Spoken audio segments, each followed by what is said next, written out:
Протестно писмо во сандачето на руската амбасада и цвет оставен на влезот на објектот. Така денеска во Скопје символично представници на граѓанскиот сектор, носејќи мајци на кои пишува "Јас сум Навални", го изразија револтот по смртта на рускиот опозиционер за време на одслужувањето на затворската казна.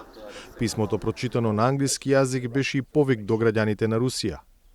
The responsibility for the death of a prisoner remains with the state. Одговорноста за смртта на затвореник е кај државата. Итно ги повикуваме руските институции да дозволат независна истрага за причините за смртта на Алексеј Навални во затворската колонија во Сибир. Се приклучуваме на повиците за ослободување на сите политички затвореници во Русија, да се стави крај на полициската бруталност и репресија против граѓаните. Запрете ја геноцидната војна против Украина, прекинете ја хибридната војна против демократскиот свет, изведете го Путин пред меѓународната правда за да се соочи со судот за неговите злосторства. Вообичаено, руската амбасада реши да одмолчи на овој повик и да не реагира на писмото во незиното сандаче.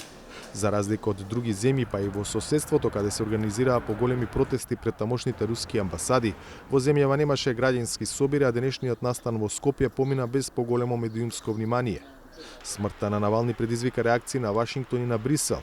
Таму денеска допатува и сопругата на Навални на средби со врвот на Унијата.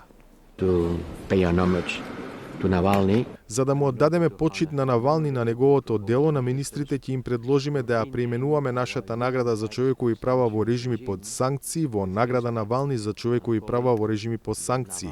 За неговото име за секогаш да биде запишано во работата на Европската унија во одбраната на човекови права.